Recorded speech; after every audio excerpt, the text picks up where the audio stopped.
أعوذ بالله من الشيطان الرجيم بسم الله الرحمن الرحيم يا أيها الذين آمنوا اجتنبوا كثيرا من الظن إن بعض الظن إثم ولا تجسسوا ولا يغتب بعضكم بعضا أيحب أحدكم أن يأكل لحم أخيه ميتا فكرهتموه واتقوا الله إن الله تواب رحيم۔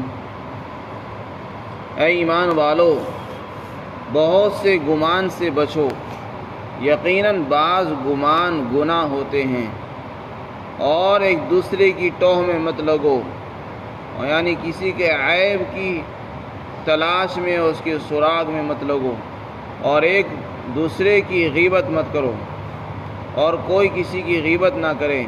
کیا تم میں سے کوئی اس بات کو پسند کرتا ہے کہ وہ اپنے مردار بھائی کا گوشت کھائے؟ اس کو تو تم خود ناپسند کرتے ہو۔ اللہ سے ڈرو، بے شک اللہ توبہ قبول کرنے والا ہے، بہت مہربان ہے۔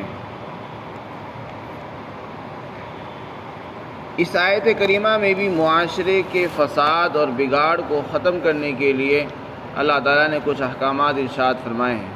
جیسے کہ اس سے پہلی آیت میں ذکر کیا گیا کہ 3 اسباب ایسے ہیں جس سے معاشرے میں بگاڑ پیدا ہوتا ہے، یعنی کسی کا مذاق اڑانا، ٹھٹا کرنا، ہنسنا، اسی طرح کسی پر کے عیب نکالنا، اور تیسرے کسی کو برے لقب سے پکارنا۔ یہ وہ چیزیں جو دیکھنے میں معمولی ہے لیکن اس سے معاشرہ بگڑ جاتا ہے، لڑائی جھگڑے کی نوبت آتی ہے، اس لیے اسلام نے ان پر پابندی لگائی ہے۔ اس آیت کریمہ میں بھی اللہ تعالیٰ نے 3 چیزوں سے منع فرمایا ہے۔ وہ دیکھنے میں بہت ہلکی ہے، معمولی سی ہیں، لیکن معاشرے کے لیے وہ نقصان دہ ہوتی ہیں، معاشرے کی جڑوں کو کھوکھلا کر دیتی ہیں، یعنی جن بنیادوں پر معاشرہ کھڑا ہونا چاہیے وہ نہیں کھڑا ہو پاتا۔ وہ کون کون سی ہے؟ فرمایا سب سے پہلی چیز ہے بدگمانی، گمان، کسی کے بارے میں برا گمان کرنا، کہ یہ بھی حرام ہے۔ گمان کے معنی خیال کے آتے ہیں، ہر گمان گناہ نہیں ہے، بعض گمان حرام اور ناجائز ہیں، اور دوسرے بعض گمان جائز بھی ہیں، تو اس لیے ہر گمان کو گناہ نہیں کہا جا سکتا۔ یہاں وہ گمان مراد ہے جو ناجائز اور حرام ہے، جو تہمت میں شامل ہے۔ یہاں گمان سے کیا مراد ہے؟ گمان سے یہ مراد ہے کہ آپ کسی پر تہمت لگائیں۔ علامہ قرطبی فرماتے ہیں کہ اس سے مراد ہے کسی پر تہمت لگانا، کہ یہ گمان ہے۔ امام ابو بکر جساس فرماتے ہیں کہ گمان کئی طرح کا ہوتا ہے، ایک حرام ہے، اور وہ یہ ہے کہ آدمی اللہ کے اس بارے میں بدگمانی رکھے اور یہ کہے کہ اللہ تو مجھے معاف نہیں کرے گا، مجھے گناہ میں رکھے گا، سزا میں مبتلا رکھے گا۔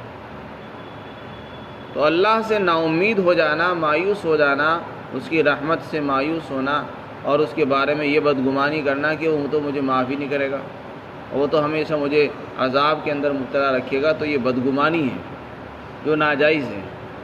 حدیث پاک کے اندر اللہ کے رسول نے فرمایا کہ تم میں سے کوئی آدمی نہ مرے مگر اس کا اللہ کے ساتھ اچھا گمان ہونا چاہیے، یعنی تم میں سے کسی کو موت جو آنی چاہیے وہ حسن ظن اور اچھے گمان کی حالت میں آنی چاہیے، یعنی ہر شخص کا اللہ کے ساتھ اچھا گمان ہو، یہ امید رکھے کہ اللہ مجھے معاف کرے گا، اللہ بخشنے والا ہے، بڑا مہربان ہے، اللہ کے بارے میں اچھا ہی گمان رکھنا چاہیے، اور اپنے گناہوں پر ڈرتے بھی رہنا چاہیے، لیکن اللہ سے کبھی بھی بدگمانی نہ رکھے۔ ایک دوسری روایت میں اللہ تعالیٰ کا ارشاد ہے، انا عند ظن عبدی بی، اللہ رب العزت فرماتے ہیں میں اپنے بندے کے ساتھ ویسا ہی معاملہ کرتا ہوں جیسا وہ میرے بارے میں گمان رکھتا ہے۔ اگر کوئی اللہ کے بارے میں گمان کرتا ہے کہ اللہ بڑا معاف ہے کرنے والا، غفور رحیم ہے، تو میں معاف کر دوں، اور جو میرے بارے میں غلط عقیدہ رکھے گا، گمان رکھے گا، تو میں ایسے معاملہ کرتا ہوں۔ جو یہ عقیدہ رکھتا ہے کہ اللہ نہیں کھلائے گا، فلاں کھلاتا ہے، قبر والے کے پاس سے مجھے روزی ملتی ہے، فلاں کے پاس جانے سے میرے مسائل حل ہوتے ہیں، تو اللہ تعالیٰ اس کے مسئلوں کو وہیں سے جوڑ دیتا ہے، وہیں سے حل ہو جاتے ہیں۔ اور اگر کوئی یہ یقین کرے نہیں میرا معاملہ اللہ ہی سے حل ہوگا تو پھر اللہ تعالیٰ اس کے مسائل کو بنا دیتے ہیں۔ تو اللہ تعالیٰ بندے کے گمان کے مطابق معاملہ کرتے ہیں۔ تو جو بدگمانی حرام ہے وہ اللہ کے ساتھ بدگمانی ہے۔ اسی طرح کسی مسلمان کے بارے میں جو دیکھنے میں ظاہر میں نیک ہے، ظاہری حالت اس کی ٹھیک ٹھاک ہے، دیندار ہے، نیک ہے، بغیر کسی دلیل شرعی کے اس کے بارے میں بدگمانی پالنا یہ بھی ناجائز اور حرام ہے۔ جب تک آپ کے پاس کوئی چیز ثابت نہیں ہے، دلیل سے ثابت نہیں ہے، پختہ ثبوت موجود نہیں ہے، تو کسی کے بارے میں بدگمانی کرنا یہ جائز نہیں ہے۔ اور ایک گمان وہ ہوتا ہے جو واجب اور ضروری ہے، وہ یہ کہ آدمی اللہ کے ساتھ اچھا گمان رکھے، یہ گمان رکھنا فرض ہے۔ اسی طریقے سے بعض صورتیں ایسی ہوتی ہیں جہاں پر ایک جانب فیصلہ کرنا رجحان ضروری ہوتا ہے، جس کے بارے میں نہ قرآن اور حدیث میں کوئی حکم آیا ہے، تو وہاں پر چونکہ مجبوری ہو جاتی ہے، اس لیے وہاں گمان پر فیصلہ ہوتا ہے، جس کو ظن غالب کہتے ہیں۔ جیسے مثلا آپس کے جھگڑے اور نزاعات اور آپس کے مقدمات کہ دو فریق آپس میں لڑ رہے ہیں، جج اور قاضی کو پتہ نہیں کہ حق پر کون ہے اور غلطی پر کون ہے، تو وہ جج اور قاضی اس بات کا پابند ہے کہ وہ شرعی گواہوں کی موجودگی کے اندر فیصلہ صادر فرمائے۔ جس کے پاس گواہ موجود ہو اور دلائل موجود ہو اس کے حق میں فیصلہ کرتے ہیں۔ اس بات کا اگرچہ احتمال ہے کہ اس کے پاس گواہ ہے، لیکن ہو سکتا ہے وہ جھوٹ بول رہے ہوں، لیکن احتمال پر یہ عمل نہیں ہوگا، وہاں تو نصاب شہادت پر عمل ہوگا، جب چونکہ ظاہر میں گواہ موجود ہے، اس لیے اسی گمان پر فیصلہ کرنا، ظن غالب پر فیصلہ کرنا واجب اور ضروری ہوتا ہے۔ اسی طریقے سے بعض گمان جو ہے مباح اور جائز بھی ہوتے ہیں، اور اسی طریقے سے بعض گمان مستحب بھی ہیں۔ مستحب گمان کیا ہے؟ کہ اللہ تعالیٰ فرماتے ہیں کہ ہر انسان کو اپنے مسلمان بھائی کے بارے میں اچھا گمان کرنا چاہیے۔ لولا اذ سمعتموه ظن المؤمنون والمؤمنات بانفسهم خيرا وقالوا هذا افک مبین۔ فرمایا جب تم نے یہ جھوٹی خبر سنی تھی تو مسلمان مردوں نے عورتوں نے اپنے بارے میں اپنے بھائیوں کے بارے میں اچھا گمان کیوں نہیں کیا؟ تو ایک مسلمان کو دوسرے مسلمان کے بارے میں اچھا گمان، حسن ظن رکھنا یہ مستحب ہے، مندوب ہے، پسندیدہ ہے۔ ہر مسلمان کو اچھا گمان کرنا چاہیے، اس پر اللہ کی طرف سے اجر و ثواب بھی ملتا ہے، حسن ظن پر۔ اور جائز گمان یہ ہے کہ آدمی کسی جگہ ہے، اسے معلوم نہیں کہ قبلہ کدھر ہے، تو وہ تحری کرے اور گمان کرے، جدھر بھی اس کا گمان غالب ہو جائے اس پر عمل کر لے۔ فرما اے ایمان والو بہت سے گمان سے بچو۔ یہاں بہت سے گمان سے مراد وہ ہیں جو ناجائز اور حرام ہیں، اس میں تہمت بھی داخل ہے۔ فرمایا کیونکہ بعض گمان گناہ ہوتے ہیں، اس لیے بدگمانی کرنا، کسی کے بارے میں بلا وجہ گمان پالنا یہ گناہ کی بات ہے، اس سے بچنا چاہیے۔ اس سے کیا ہوتا ہے، جب ہم کسی کے بارے میں بدگمانیاں کریں گے اس سے آپس میں لڑائی جھگڑا فساد پیدا ہوگا۔ دوسری چیز جس سے اللہ کے رسول نے اللہ تعالیٰ نے منع فرمایا ہے وہ ہے تجسس۔ تجسس کس کو کہتے ہیں؟ فرمایا تجسس یہ ہے کہ آدمی کسی کی ٹوہ میں بیٹھ جائے، یعنی آپ کو کسی کے اندر دیکھنے میں بظاہر کوئی کمی نظر نہیں آ رہی، لیکن آدمی اس فکر میں رہتا ہے کہ اس کے عیب اندر سے ڈھونڈ کر لاؤں اور اس کو لوگوں کے سامنے کھول کر بیان کروں تاکہ یہ رسوا ہو، ذلیل ہو، اس کی عزت خاک میں مل جائے۔ اس کو تجسس کہتے ہیں۔ کسی کے عیب کو ڈھونڈنا، اس کا سراغ لگانا اور اس کو تلاش کر کے باہر نکال کر اچھالنا، اس کو تجسس کہتے ہیں، اس کو حرام فرمایا۔ اس لیے کہ جب تم کسی کے گناہوں کو نکال کر ڈھونڈ کر لاؤ گے تو اس سے اس کو تکلیف پہنچے گی، ایذائے مسلم حرام ہے، اور دوسرے اس کی آبرو ریزی ہوگی، وہ خود حرام ہے۔ کسی کو آبرو ریزی کرنا، کسی کی عزتوں کو گرانا ایک مسلمان کے لیے حلال نہیں، اور پھر اس کو بدنام کریں گے تو یہ اللہ کے رسول نے فرمایا جو کسی کی آبرو ریزی کرے گا تو اللہ اس کی آبرو ریزی فرمائیں گے۔ تو جیسا کریں گے ایسا کیا جائے گا۔ ہم کسی کی عزت کو بچائیں گے، اللہ ہماری عزت بچائے گا۔ ہم کسی کی عزتوں کو گرائیں گے، کسی کو رسوا اور ذلیل کریں گے تو اللہ قیامت کے دن ہمیں رسوا اور ذلیل کرے گا۔ تو اس لیے کسی کو بدنام کرنے سے پہلے، کسی کو رسوا اور ذلیل کرنے سے پہلے اپنے انجام بھی سوچنا چاہیے کہ اگر آج دنیا میں ہم کسی کو ذلیل کریں گے، رسوا کریں گے، بدنام کریں گے تو ایسا نہ ہو کہ اللہ قیامت کے دن ہمیں سارے اولین اور آخرین کے سامنے ذلیل و خوار فرما دے، تو اس سے منع فرمائیں۔ تیسری چیز ہے غیبت۔ غیبت کسے کہتے ہیں؟ حدیث شریف میں آتا ہے کہ کسی کی پیٹھ پیچھے اس کی ایسی برائی، ایسی بات بیان کرنا کہ جس کو اگر وہ سنتا تو اس کو ناگوار معلوم ہوتی۔ کسی نے پوچھا کہ یا رسول اللہ اگر وہ عیب، وہ کمی اس کے اندر موجود ہی ہو؟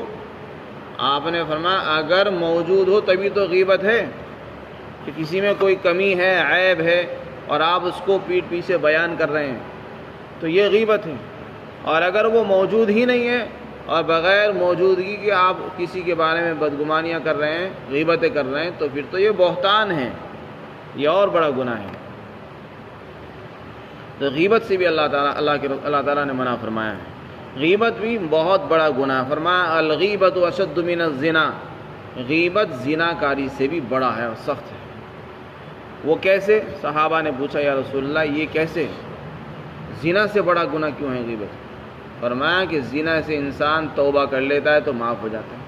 کسی سے زنا ہو گیا، اس نے توبہ کر لی، اللہ نے اس کے گناہ کو معاف فرمایا۔ لیکن غیبت ایک ایسا گناہ ہے کہ آپ نے کسی کی غیبت کی تو جب تک آپ وہ معاف نہیں کرے گا، آپ اس سے معافی نہیں مانگے گے تو وہ گناہ معاف نہیں ہوگا۔ جس کی آپ نے غیبت کی، جس کی آپ نے غیبت کی اور وہ خبر اس تک پہنچ گئی تو پھر جب تک وہ معاف نہیں کرے گا اس وقت تک آپ کا یہ قصور معاف نہیں ہوگا۔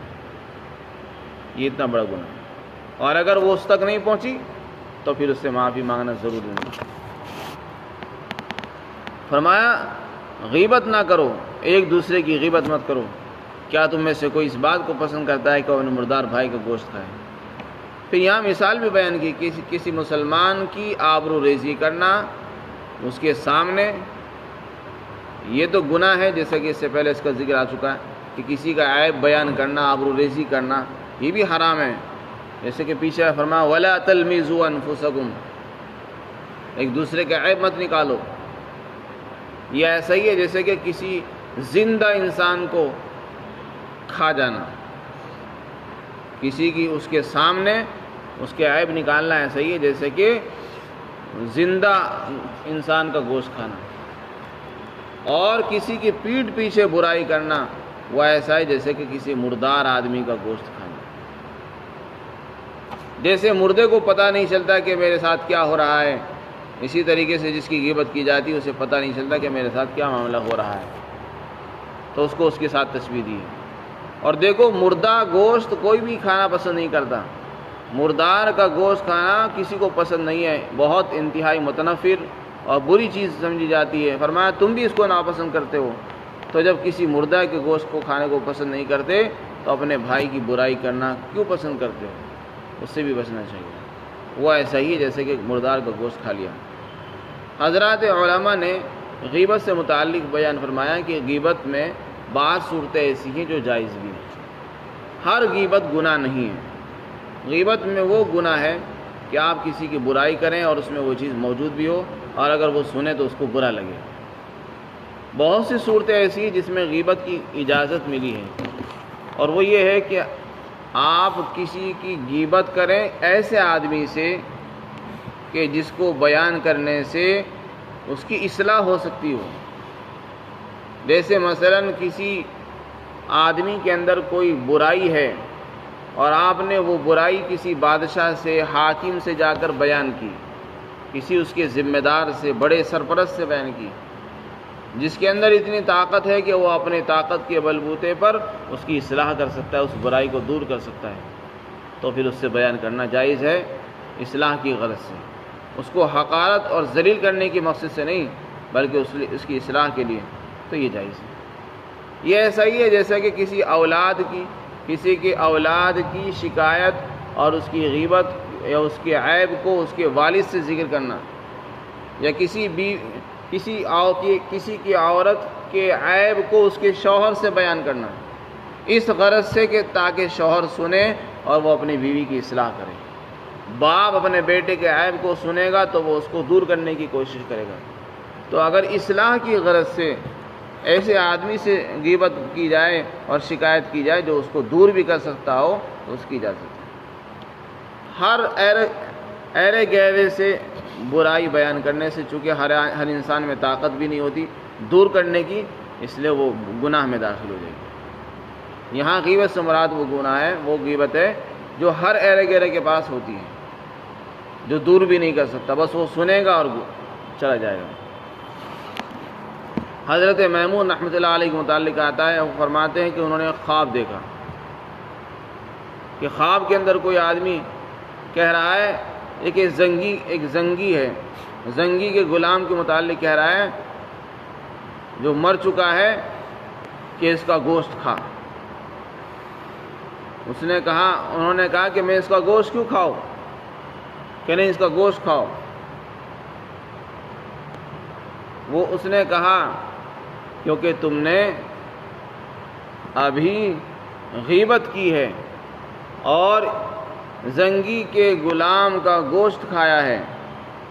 انہوں نے کہا کہ میں نے تو کسی کی غیبت نہیں کی۔ فرمایا اگرچہ تم نے غیبت نہیں کی لیکن تم نے غیبت سنی ہے کہ ایک آدمی تمہارے سامنے زنگی کے غلام کی غیبت کر رہا تھا اور تم سن رہے تھے۔ تو اس سے پتہ چلا کہ جیسے غیبت بیان کرنا زبان سے کرنا، اشارے سے کرنا، آنکھ کے اشاروں سے کسی کی غیبت بیان کرنا گناہ ہے، اسی طرح غیبت کو سننا بھی گناہ ہے۔ تو نہ تو غیبت کرنا چاہیے نہ سننا چاہیے۔